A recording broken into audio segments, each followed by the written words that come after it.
आज की जो मीडिया ब्रीफिंग है वो एक स्पेसिफिक मोडस ऑपरेंडी को लेके है, इसलिए आप सभी को यहाँ पे हमने इनवाइट किया है एक केस के बारे में बताने के लिए।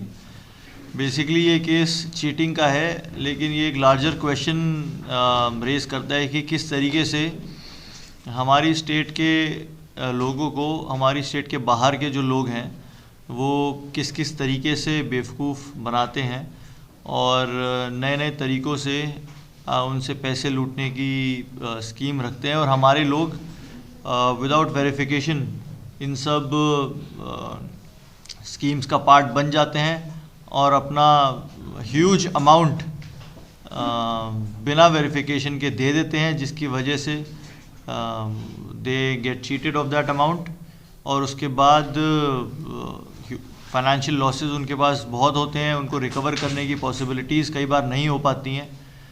ऐसा ही एक केस हमारे पास रिपोर्ट हुआ 2 फरवरी को, जिसमें एक कंप्लेनेंट हैं श्री एनएल ताबू, यहीं हमारे इकोनॉमिक स्टैटिस्टिक्स कॉलोनी में रहते थे, एक बिजनेसमैन है। उनसे हमें कंप्लेंट रिसीव हुई कि लास्ट 1 साल से वो एक व्यक्ति के टच में है जो हैलाकांडी असम का रहने वाला है, और उसने प्रॉमिस किया है कि वो उनका कुछ पैसा इन्वेस्ट कर सकता है, या तो किसी गवर्नमेंट ऑफ इंडिया के कॉन्ट्रैक्ट में या फिर गवर्नमेंट ऑफ असम के कोई कॉन्ट्रैक्ट में। डिफरेंट चीज़ें उसको प्रॉमिस की गई कि इंडस्ट्रीज़ का, वाटर का, ऑयल का, कई सारी चीज़ों में कॉन्ट्रैक्ट्स निकलते रहते हैं, तो उसमें से किसी में भी वो इनका पैसा इन्वेस्ट कर देगा, और बहुत ही हाई रेट ऑफ इंटरेस्ट इनको प्रॉमिस किया गया। तो ओवर द मंथ्स ये थोड़ा थोड़ा पैसा उसको ट्रांसफ़र करते गए, इस हद तक कि उन्होंने काफ़ी इंस्टॉलमेंट्स में 12-15 इंस्टॉलमेंट्स में पैसा ट्रांसफ़र किया, और सेकेंड लास्ट इंस्टॉलमेंट जब तक उन्होंने दी तो उन्होंने total 1 crore 2 lakh rupees transfer already कर चुके थे over the course of 1 year. फिर उनको दोबारा जब 1 करोड़ से ज़्यादा का अमाउंट उनसे ले लिया गया, तो फिर उनको बताया गया कि अब इतना ही और अमाउंट हमको चाहिए, जिससे आपको लास्ट स्टेज है कॉन्ट्रैक्ट मिलने की, तो अगर इतना ही और अमाउंट आप हमें देंगे तो कॉन्ट्रैक्ट आपके पास बिल्कुल हो जाएगा। तो इस तरीके से 1 करोड़ की और डिमांड की गई। बाकी सारा जो अमाउंट था वो उनसे अलग अलग छोटे छोटे इंस्टॉलमेंट में लिया गया, कुछ लैक्स के, बट ये अमाउंट उनको एकदम चाहिए था और हार्ड कैश में चाहिए था। तो कंप्लेनेंट के ऊपर काफ़ी प्रेशर डाला गया, और कंप्लेंट से उन्होंने 1 करोड़ का कैश इसी तरीके से अरेंज करने के लिए मजबूर किया कंप्लेंट को। और उसके बाद वो लोग यहाँ पे आए अपने 2 एसोसिएट्स के साथ। ये 3 लोग थे, एक काजी हबीबुर रहमान हैलाकांडी के रहने वाले हैं, एक मुश्ताक अहमद मजूमदार ये भी, और काजी गयासुद्दीन, तीनों डिस्ट्रिक्ट हैलाकांडी असम के रहने वाले हैं। इसमें जो मास्टरमाइंड है काजी हबीबुर रहमान है, ये अपने 2 साथी के साथ यहाँ पे आया, और इसी तरीके से बेवकूफ़ बना के उन्होंने पूरा कैश अपने पास ले लिया, और उनको वेट कराया कि हम we will get back to you, और ये इन्वेस्ट करके हम बताएंगे हम अभी लेके जा रहे हैं, और फिर एकदम ईटानगर से ये लोग गायब हो गए।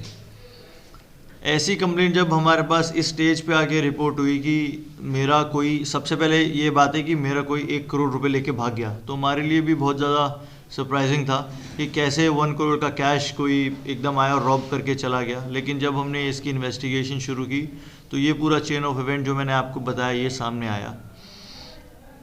कंप्लेंट जब रिसीव हुई और अमाउंट काफ़ी ज़्यादा था, तो हमारे ओसी पीएस चिंपू नीरज निशांत साहब को इसका इन्वेस्टिगेटिंग ऑफिसर बनाया गया, और विद इन 2 डेज़ हमने ये तीनों एसोसिएट्स को ट्रैक डाउन किया।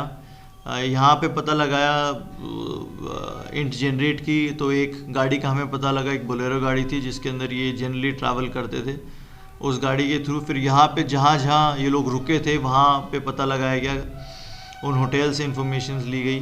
फिर इनके नंबर सारे बंद हो गए थे, बट टेक्निकल सर्वेलेंस लाया गया तो न्यू नंबर्स जो एक्टिवेट हुए उनके बारे में पता चला। और 2 दिन के अंदर तीनों ये जो अक्यूज थे ये पकड़े गए और इनसे टोटल 89 लाख्स की रिकवरी की गई, जिसके अंदर कुछ कैश अमाउंट है और कुछ बैंक अकाउंट्स के थ्रू जो इनके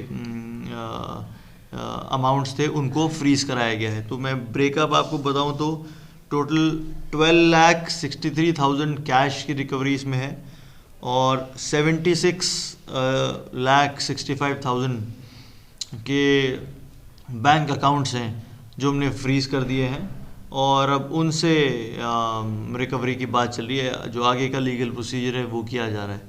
तो टोटल 89,28,000 रुपीज़ की या तो कैश की या बैंक अकाउंट्स की अभी हमारे पास रिकवरी है। एक और एसोसिएट है इनका जो अभी इन्हीं की इंटरोगेशन में सामने आया। पहले ये 3 ही थे जो आए थे, तो इन पे हमारा टारगेट था। अब ये आ गए हैं, इनसे रिकवरी हो गई है।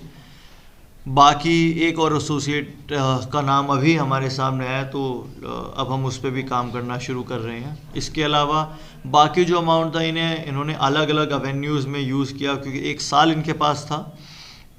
तो किसी ने घर बना लिया, किसी ने कुछ मूवेबल प्रॉपर्टी ले रही है, तो वही सब प्रॉपर्टीज़ हम अभी भी आइडेंटिफाई कर रहे हैं और एक एक करके जो भी इस प्रोसीड ऑफ क्राइम से जो मूवेबल इमूवेबल प्रॉपर्टी ली गई है उन सभी को हम अपने केस में अटैच करेंगे और उनके थ्रू जो बाकी through the legal route through honourable courts order जो बाकी प्रॉपर्टीज़ को लिक्विडेट करके हम जो अमाउंट है वो रियलाइज़ करने की कोशिश करेंगे। ब्रॉडली ये ब्रीफिंग करने का मेरा जो मोटिव है वो ये है कि केस अब आप सुन रहे हैं, जितने भी हमारे दर्शक, काफ़ी सिंपलिस्टिक लगेगा कि कोई हमारे पास कंप्लेंट आई और 2 दिन के अंदर हमने सॉर्ट आउट कर लिया, बट जो इसके पीछे का इंटेलिजेंस है, कैसे ट्रैक किया अक्रॉस स्टेट्स और कैसे कैश की रिकवरी तुरंत की गई, वो एक चीज़ है। बट उस पर ना ज़्यादा बात करते हुए मैं बात इस पर करना चाहूँगा जो मोडस ऑपरेंडी है। मोडस ऑपरेंडी जो है वो ये है कि कोई भी बाहर का इंसान यहाँ पे अगर आए और आपके पास अगर थोड़ा बहुत अमाउंट है, चाहे कैश में हो चाहे अकाउंट्स में अमाउंट हो, और इस तरीके के प्रोमिसेस करें, तो बहुत इजी है इसको वेरीफाई कराना। आप जैसे अगर कोई गवर्नमेंट ऑफ अरुणाचल प्रदेश का कोई कॉन्ट्रैक्ट है, इसके बारे में कोई बात करे, या गवर्नमेंट ऑफ असम या गवर्नमेंट ऑफ इंडिया का, आप कॉन्ट्रैक्ट की डिटेल्स लें कि किस तरीके के कॉन्ट्रैक्ट है और उस डिपार्टमेंट में अप्रोच करें। आपको कम से कम ये पता लग जाएगा कि इस तरीके का कोई कॉन्ट्रैक्ट या इस तरीके का कोई प्रोजेक्ट एग्जिस्ट भी करता है नहीं करता है। हमारे कंप्लेंट को, क्योंकि जो प्रोजेक्ट्स के बारे में प्रॉमिस किया गया वो प्रोजेक्ट्स एग्जिस्ट ही नहीं करते हैं। ऐसा नहीं है कि कोई एग्जिस्टिंग प्रोजेक्ट है और उसके अंदर बेवकूफ़ बनाया गया कि इस प्रोजेक्ट में आपको भी कुछ पार्ट मिल जाएगा, ऐसा बिल्कुल नहीं था। ऐसी चीज़ें ही बिल्कुल फ्रॉम ग्राउंड ज़ीरो एग्जिस्ट ही नहीं करती हैं। लेकिन इसके बेसिस पे भी क्योंकि हाई रेट ऑफ इंटरेस्ट उनको प्रॉमिस किया गया, तो हमारे कंप्लेनेंट उस झलावे में आ गए। तो ये प्रेस ब्रीफिंग करने का सिर्फ मेन मोटिव है वो ये है कि पता लगाना कि ऐसा कुछ प्रोजेक्ट एग्जिस्ट करता नहीं करता। बहुत ही आसान है, आप कंसर्न डिपार्टमेंट से रीच आउट कर सकते हैं। कई सारी डिटेल्स ऑफिशियल वेबसाइट्स पे भी होती हैं, आप वहाँ से रीच आउट कर सकते हैं। टेंडर्स जो फ्लोट होते हैं उन सब की इन्फॉर्मेशंस वेबसाइट्स पे होते हैं, वहाँ से पता कर सकते हैं। इस तरीके से किसी भी अनजान आदमी को, चाहे वो कितना भी रेट ऑफ इंटरेस्ट आपको प्रॉमिस करे, उसके झलावे में ना आए, आप बेवकूफ़ ना बने और आपका पैसा है उसको सेफली आप जहाँ भी इन्वेस्ट करना चाहते हैं या सेविंग करना चाहते हैं आराम से करें। और अगर कहीं आपको इन्वेस्ट करना भी है तो ड्यू डिलिजेंस निभाएं और जितने भी ऐसे लोग हैं उनका बैकग्राउंड चेक ज़रूर आप लोकल पुलिस से करवाएं। बैकग्राउंड चेक्स में काफ़ी सारी चीज़ें पता लग जाती हैं कि ये पहले ऐसे प्रोजेक्ट्स इन्होंने एग्जीक्यूट किए हैं या नहीं किए हैं, या इनका इकोनॉमिक कंडीशन कैसा है। अब ये जो लोग पकड़े गए हैं इनकी इकोनॉमिक कंडीशन कुछ खास नहीं है, तो अगर बैकग्राउंड चेक कराएंगे तो पहले से ही हम बता देंगे कि क्या ये ऐसे प्रोजेक्ट्स एग्जीक्यूट करने की कैपेबिलिटी रखते हैं या नहीं रखते, या इन्होंने पहले कुछ ऐसा किया है या नहीं किया है। तो आपको पहले से पता लग जाएगा कि क्या ये फ्रॉडस्टर हैं या ये जेन्युइन लोग हैं। With this I conclude my briefing and the floor is open for questions. Thank you. 3 आदमी पकड़े मैम।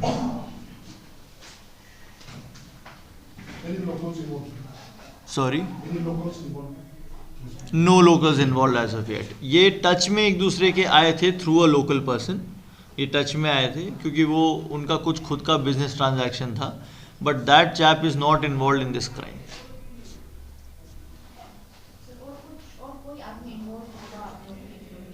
एक अक्यूज का नाम अभी आया है मैम इनकी इंटरोगेशन में, वो भी वहीं का रहने वाला है, तो we are working on him.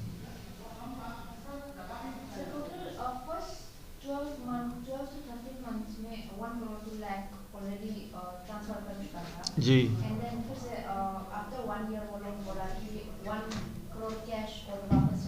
Right, उन्होंने बोला कि 1 करोड़ और अमाउंट चाहिए और इमीडिएटली चाहिए और कैश में चाहिए, इस तरह का उनका डिमांड था। 2 करोड़ 2 लाख।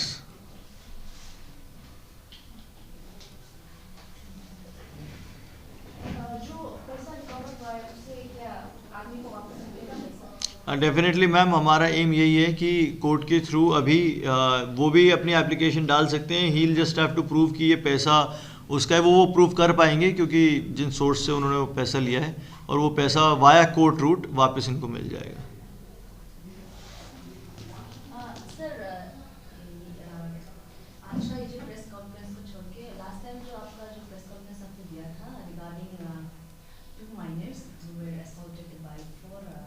जी,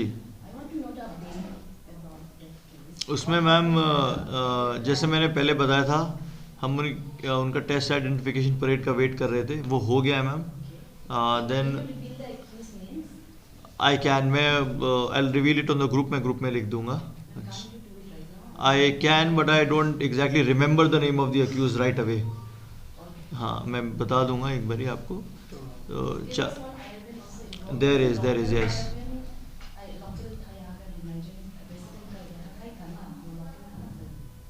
मतलब as in he is a part of our IRBN, yes.